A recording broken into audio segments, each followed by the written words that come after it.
ಕವಲಾದರೆ ಪ್ರಶ್ನಿಸೋ ಧ್ವನಿಯ ಮುಗಿಸೋ ಸರ್ವಾಧಿಕಾರದ ಕೈ ಮೇಲಾದರೆ ಸಂವಿಧಾನ ಎಲ್ಲಿ ಉಳಿದೀತು ಭಾರತ ಹೇಗೆ ಬದುಕೀತು.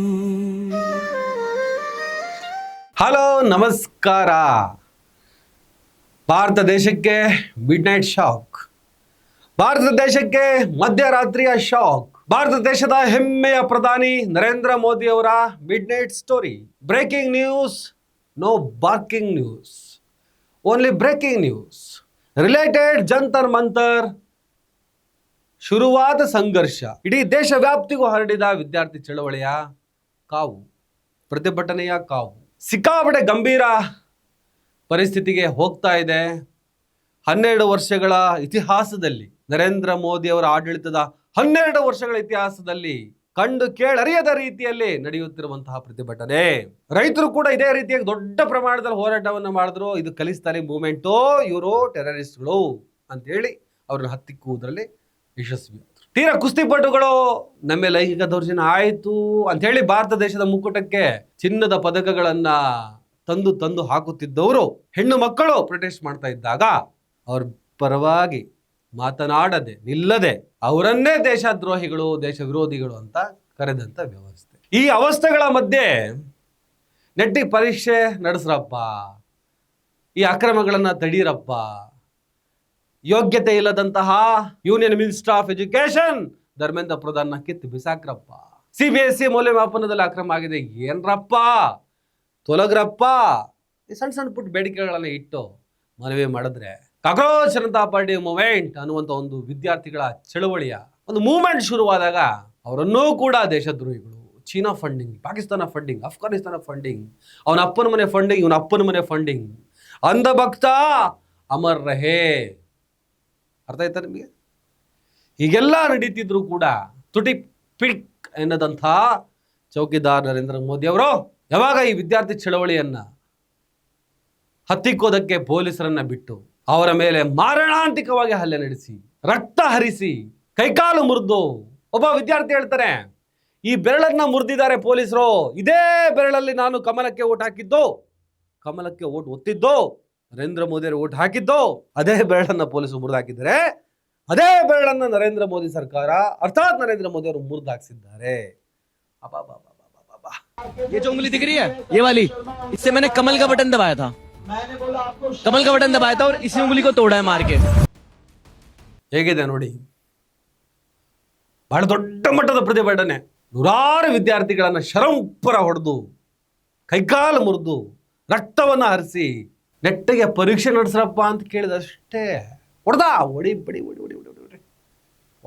ಹಾಡ್ ಬಿಸಾಕಿದ್ದೆ. ಯಾವಾಗ ಇದಕ್ಕೆ ಸಂಬಂಧಪಟ್ಟ ಹಾಗೆ ವಿದ್ಯಾರ್ಥಿಗಳಿಗೆ ಹೊಡೆಯುವಷ್ಟರ ಮಟ್ಟಿಗೆ ಮಿತಿ ಮೀರುತ್ತೋ ಈ ಫ್ಯಾಸಿಸಮ್, ವಿರೋಧ ಪಕ್ಷಗಳು ಎಲ್ಲರೂ ಬೀದಿಗಿಳಿದ್ರು, ಅವ್ರಿಗೂ ಹೊಡೆದ್ರು.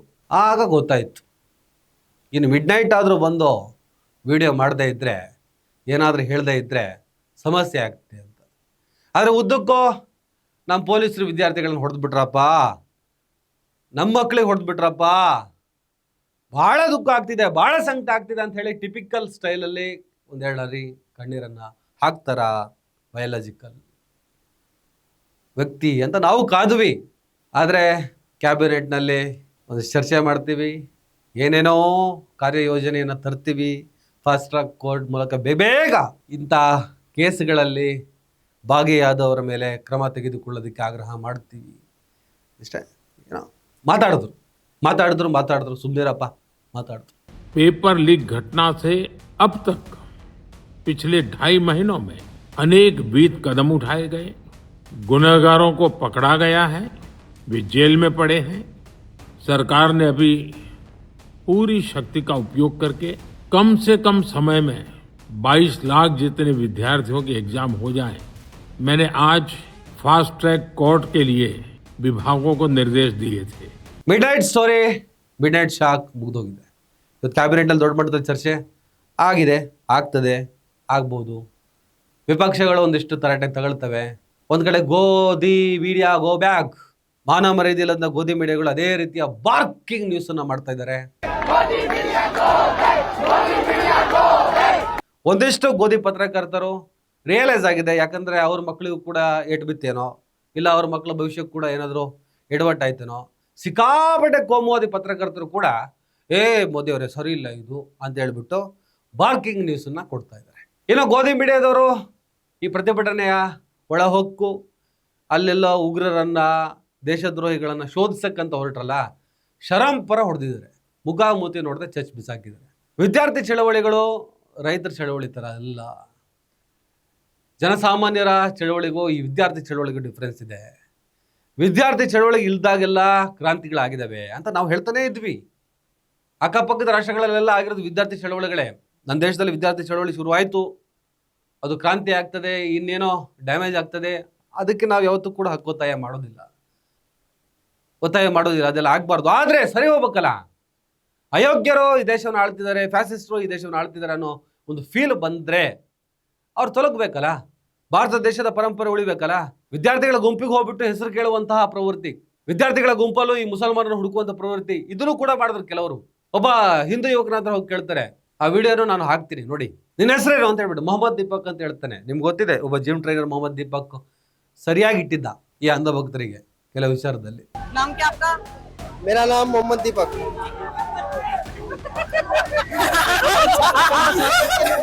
ಒಂದು ನಗು ಸೃಷ್ಟಿ ಆಯ್ತಲ್ಲಿ. ಇದು ಭರವಸೆ ರೀ.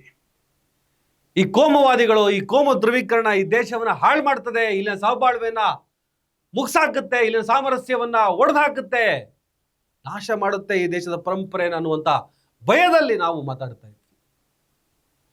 ಏನಾಯ್ತಪ್ಪ, ರಿಪೀಟ್, ಏನಾಗುತ್ತಪ್ಪ ನಮ್ಮ ಜನ್ರೇಷನ್, ಏನಾಗುತ್ತಪ್ಪ ನಮ್ಮ ಮಕ್ಕಳ ಪರಿಸ್ಥಿತಿ, ಏನು ಮಾಡ್ತಾರಪ್ಪ ಈ ದೇಶನ ಈ ಕೋಮುವಾದಿಗಳು.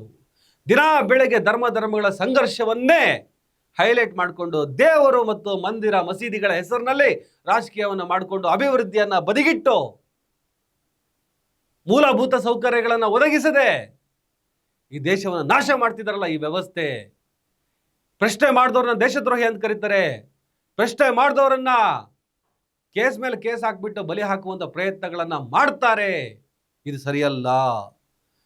ಇದನ್ನು ಯಾರಪ್ಪ ಸರಿ ಮಾಡೋದು? ಮುಂದಿನ ಜನ್ರೇಷನ್, ಮುಂದಿನ ಯಂಗ್ ಜನ್ರೇಷನ್ ಜನ್ಸಿಗಳು ಯಾವ ಥರ ಇದಕ್ಕೆ ರಿಯಾಕ್ಟ್ ಆಗ್ತಾರೆ? ಅವರು ಕೂಡ ಇದೇ ರೀತಿ ವಿಷಯಗಳನ್ನು ತುಂಬಿಕೊಂಡು ಹೋದರೆ ಏನಾಗುತ್ತೆ ಈ ದೇಶದ ಪರಿಸ್ಥಿತಿ? ಈ ಆತಂಕಗಳಿಗೆಲ್ಲ ಈ ಜನ್ಸಿಗಳು, ಈ ವಿದ್ಯಾರ್ಥಿ ಶಕ್ತಿಗಳು ಉತ್ತರವನ್ನು ಕೊಡ್ತಿದ್ದಾರೆ. ಆದರೆ ಈ ಮೆಂಟಲ್ ಲೂಸ್ ಅಂಧ ಭಕ್ತರು ಒಂದಿಷ್ಟು ಜನ ಇದ್ದಾರೆ. ಪದೇ ಪದೇ ನಾನು ಹೇಳ್ತೀನಲ್ಲ, ಈ ಕುಕ್ಕರ್ ಥರ ಕೆಳಗಡೆ ಬೆಂಕಿ ಬಿದ್ದಿದೆ, ಒಳಗಡೆ ಕುದೀತಿದೆ, ಸೀಟಿ ಹೊಡಿತಾ ಇದ್ದಾರೆ. ಕೆಳಗಡೆ ಉರಿತಿದೆ ಅಲ್ವಾ, ಒಳಗಡೆ ಕುದೀತಿದೆ ಅಲ್ವಾ. ಮನುಷ್ಯರಾಗ್ರಲ್ಲೇ ಸ್ಟುಪಿಡ್ಗಳ, ಈಗಲಾದ್ರೂ ಆಕ್ರೋಶ ಹೊರ ಹಾಕಿ. ಒಂದು ದೇಶ ಅಂದ ಮೇಲೆ ಒಂದು ಸರ್ಕಾರ ಇರ್ತದೆ. ಒಂದ್ಸಲ ಅವ್ರು ಆಳ್ತಾರೆ, ಒಂದ್ಸಲ ಇವ್ರು ಆಳ್ತಾರೆ. ಶಾಶ್ವತವಾಗಿ ಯಾರು ಕೂಡ ಗೂಟ ಹೊಡ್ಕೊಂಡಿರಲ್ಲ. ನಿಮಗೆ ನಿಮ್ಮ ನಾಯಕರು, ನಿಮ್ಮ ಸಿದ್ಧಾಂತಗಳು ಇಷ್ಟ ಆದರೆ ಆ ನಾಯಕರ ಫೋಟೋನ ಮನೇಲಿ ಇಟ್ಕೊಂಡು ಪೂಜೆ ಮಾಡ್ಕೊಳ್ಳಿ. ದೇಶ ಅಂತ ಬಂದಾಗ ಅವರ ತಪ್ಪುಗಳನ್ನು ಖಂಡಿಸುವಂಥ ಮಾನಸಿಕತೆಗೆ ಬಂದು ತಲುಪಿ. ಅಂಧ ಭಕ್ತರೇ ನಮಗೆ ದೊಡ್ಡ ತಲೆನೋವು. ಎಷ್ಟು ಹೇಳೋದು ಅರ್ಥ ಆಗಲ್ಲ, ಮೆದುಳು ಕೊಳ್ತು ನಾರ್ತಾ ಇದೆ. ತೀರಾ ವಿದ್ಯಾರ್ಥಿಗಳು ಚಳವಳಿ ಮಾಡ್ತಾ ಇದ್ರೆ, ತೀರಾ ಮಕ್ಕಳಿಗೆ ಪೊಲೀಸರು ಹೊಡಿತಾ ಇದ್ರೆ ಅದಕ್ಕೆ ಖುಷಿ ಪಡ್ತಾರೆ. ಸ್ನೇಹಿತರೆ, ಮೋದಿಯ ಮಿಡ್ ನೈಟ್ ಸ್ಟೋರಿ ಭಾಳ ನಿರಾಸೆಯನ್ನು ಮೂಡಿಸಿದೆ. ಮೋದಿಯ ಮಿಡ್ ನೈಟ್ ವಿಡಿಯೋ ನಿರೀಕ್ಷೆಗೆ ತಕ್ಕ ವಿಡಿಯೋ ಅಲ್ವೇ ಅಲ್ಲ. ಏನೋ ಹೇಳಬೇಕು, ಹೇಳ್ದಂಗಿದೆ. ಅಂತಾರಾಷ್ಟ್ರೀಯ ಮಾಧ್ಯಮಗಳೆಲ್ಲ ಕ್ಯಾಕರ್ಸ್ ಉಗಿತಿದ್ದಾವೆ, ಅಂತಾರಾಷ್ಟ್ರೀಯ ಒತ್ತಡಗಳೆಲ್ಲ ಬಂದೇ ಬರ್ತವೆ. ಏನೋ ಒಂದು ಪ್ಯಾಚಪ್ ಮಾಡಿದ್ದಾರೆ. ಇವತ್ತು ನೋಡೋಣ. ಇದಕ್ಕೆ ಸಂಬಂಧಪಟ್ಟ ಹಾಗೆ ಒಂದು ಹಾಡು ಕೂಡ ಬರೆದಿದ್ದೀನಿ.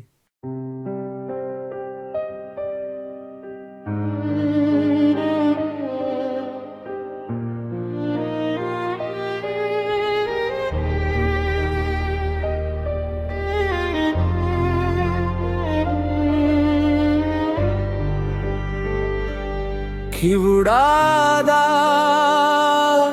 ಕಿವಿಗೆ, ಕುರುಡಾದ ಕಣ್ಣಿಗೆ,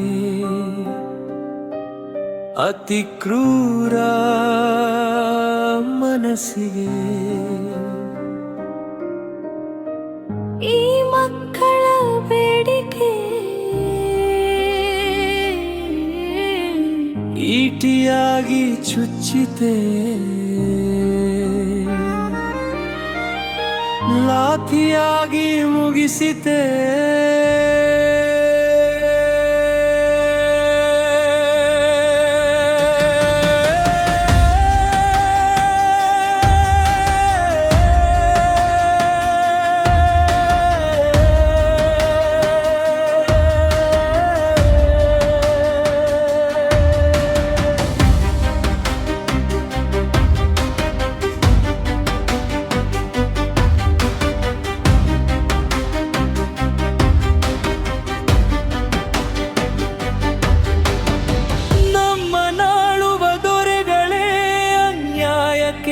ಕವಲಾದರೆ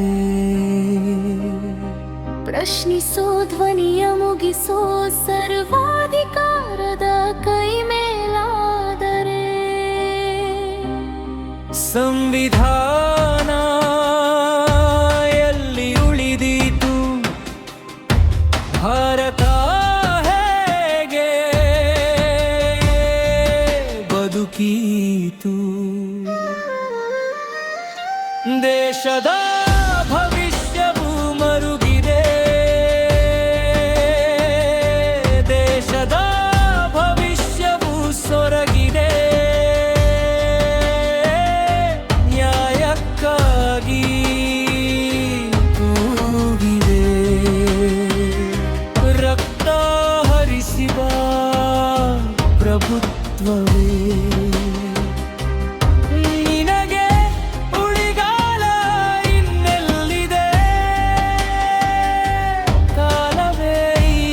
ಕಪಟ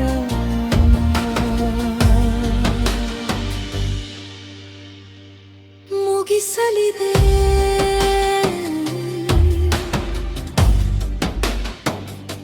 ಮುಗಿಸಲಿದೆ